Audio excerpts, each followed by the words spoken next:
में नमस्ते, मैं हूँ संगीता शाह। स्वागत है आपका मेरे यूट्यूब चैनल पर। दोस्तों, जब से मैंने ऑरा और पर्सनैलिटी की सीरीज़ चलाई है, मुझे अलग-अलग माध्यमों से लोगों के इतने प्रश्न आ रहे हैं, वे लोग बहुत सारी चीज़ों पे क्लैरिटी मुझसे चाह रहे हैं। मैम, अलग-अलग पर्सनैलिटीज़ को हमें समझाइए और किस तरह से हम उन्हें हैंडल कर सकते हैं, हमारी भावनाओं को कैसे हैंडल कर सकते हैं अलग-अलग चीज़ों से। कुछ मानसिक बीमारियाँ हैं, उनके बारे में आप हमें थोड़ा-सा समझाइए। तो मुझे एक बहन का मैसेज आया, बहुत ही मेरा मन आहत हो गया उनके उस मैसेज को पढ़ने के बाद। वो कहने लगी कि मैम, मैं एक आत्ममुग्ध पर्सनैलिटी के व्यक्ति, एक ऐसा व्यक्तित्व है जिसकी वजह से मैं बेहद परेशान हूँ। वो इतना आत्ममुग्ध है कि मैम, मुझे वो समझने की कोशिश नहीं कर रहे हैं और इसकी वजह से मेरा जीवन बहुत ज़्यादा नर्क बन गया है। तो आत्ममुग्ध ये एक हिंदी पद है। अभी आप सोचोगे इसका मतलब क्या है? इसका अंग्रेजी में अर्थ होता है नार्सिसिस्टिक पर्सनैलिटी। जी हाँ, इन्हें हिंदी में आत्ममुग्ध कहते हैं। दोस्तों, ये एक तरह की मानसिक बीमारी है। जी हाँ, आप मानो या नहीं मानो, ये एक तरह की मानसिक बीमारी है। ऐसे व्यक्तियों को थेरेपी की बहुत ज़्यादा ज़रूरत होती है। तो आप लोगों को इस पर्सनैलिटी के बारे में, इस जो है मानसिक डिसऑर्डर, एक ये जो बीमारी है, ये एक मानसिक बीमारी है। इसको कैसे आप आइडेंटिफ़ाई कर सकते हैं? क्या आपके इर्द-गिर्द भी ऐसे कोई व्यक्ति है जो आत्ममुग्ध बीमारी से, मानसिक बीमारी से जूझ रहे हैं? इनको आप, इस नार्सिसिस्टिक पर्सनैलिटी के व्यक्ति को आप कैसे आइडेंटिफ़ाई कर सकते हैं? आपको मैं इस वीडियो के माध्यम से बता रही हूँ। प्लीज़ इस वीडियो को आखिरी तक ज़रूर देखना। अब नार्सिसिस्टिक लोग कैसे होते हैं? सबसे पहली चीज़, ये मानसिक बीमारी है मैंने कहा, लेकिन लोगों को विश्वास ही नहीं होता है कि उन्हें ये बीमारी है, या ऐसी भी कोई बीमारी हो सकती है, ये उन्हें पता नहीं होता है। तो ये कौन होते हैं? इन्हें कैसे आइडेंटिफ़ाई करें? तो सबसे पहले ये हमारे जीवन में दर्द को बढ़ाने वाले एक जीव होते हैं, एक ऐसा व्यक्ति होते हैं जो हमारे ज़िंदगी में, हमारे जीवन में जो दर्द है उसको ट्रिगर करते रहते हैं। हर एक पॉइंट पे हमें दर्द देते रहते हैं। फिर चाहे वो बातों से हो, उनके व्यवहार से हो, किसी भी तरह से वो हमारे जीवन में पेन क्रिएटर होते हैं। दूसरी पर्सनैलिटी इनकी क्या होती है? ये बहुत ज़्यादा नेगेटिव होते हैं, बहुत ज़्यादा। मतलब इन्हें किसी भी चीज़ में, किसी भी वस्तु में, किसी भी व्यक्ति में, किसी भी स्थान में एक भी सकारात्मकता नज़र नहीं आती। ये पूरे की पूरे नकारात्मक ऊर्जा से भरे हुए होते हैं। ये इनकी दूसरी क्वालिटी है। तीसरी, अब आप कहोगे कि मैम, क्या ये सेल्फिश भी होते हैं? सेल्फिश यानी सिर्फ अपने बारे में सोचने वाले लोग। बिल्कुल, ये सेल्फिश लोगों से 1000 गुना ऊपर होते हैं।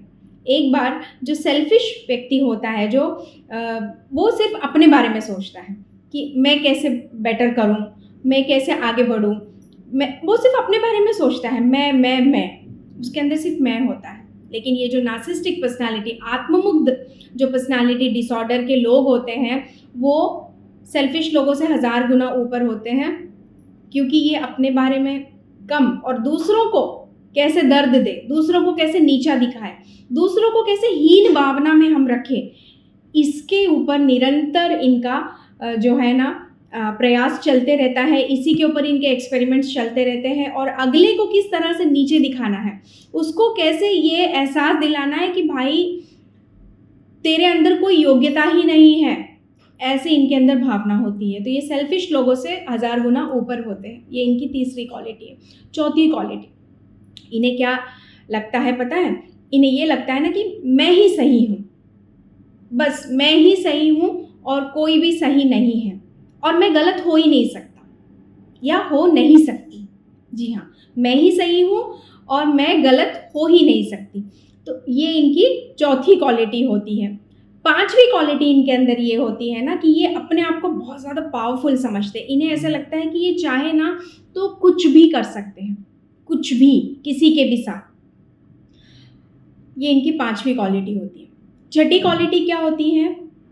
ये दूसरों के स्थान पर अपने आप को रख के उनकी परिस्थिति को समझने लायक होते हैं।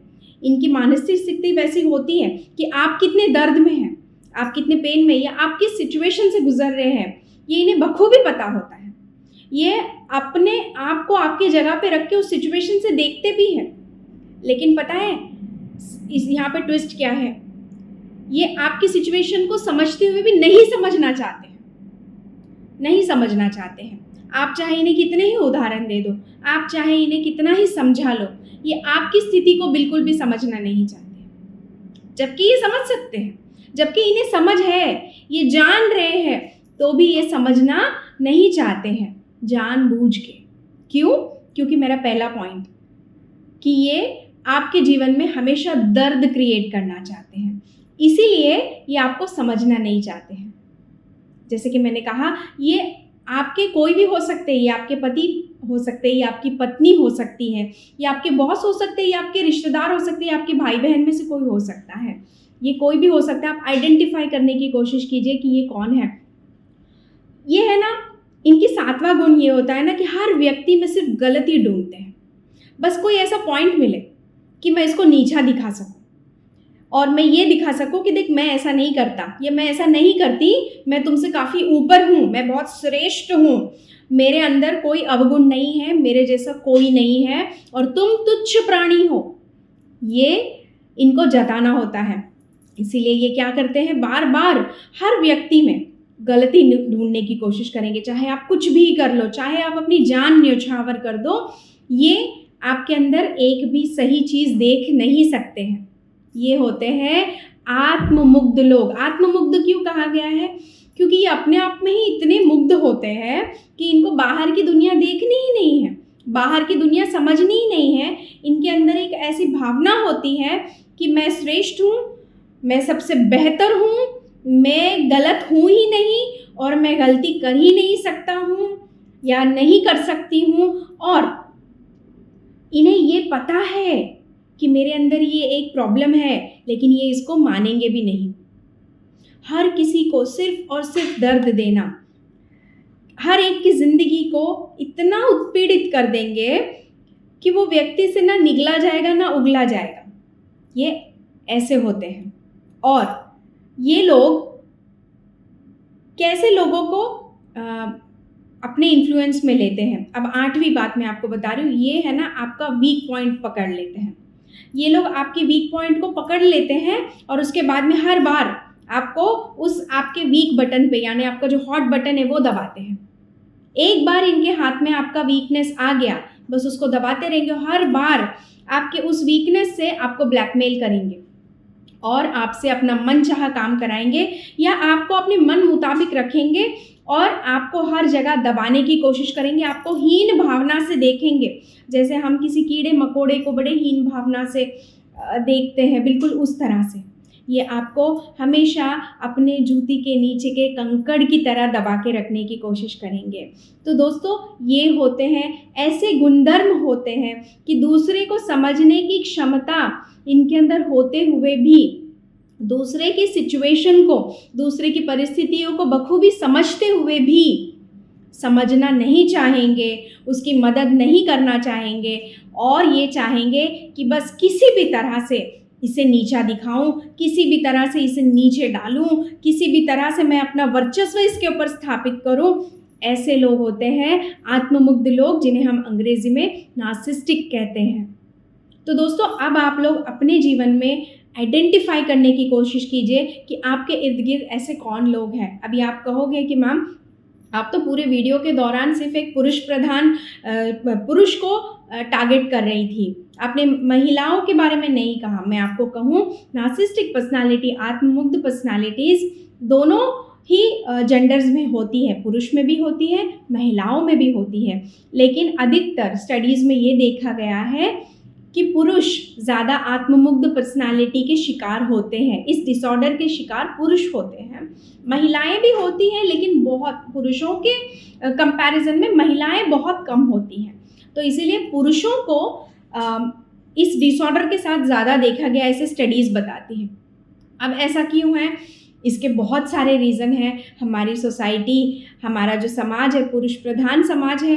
अब आप कहेंगे मैम ऐसा नहीं है। देखिए, सिर्फ कुछ ही क्षेत्रों में आप ऐसा देख पाओगे कि हमारी सोसाइटी पुरुष प्रधान नहीं है, लेकिन बहुत सारे ऐसे स्थान है, ऐसे प्रांत है जहाँ आज भी हमारा समाज पुरुष प्रधान है।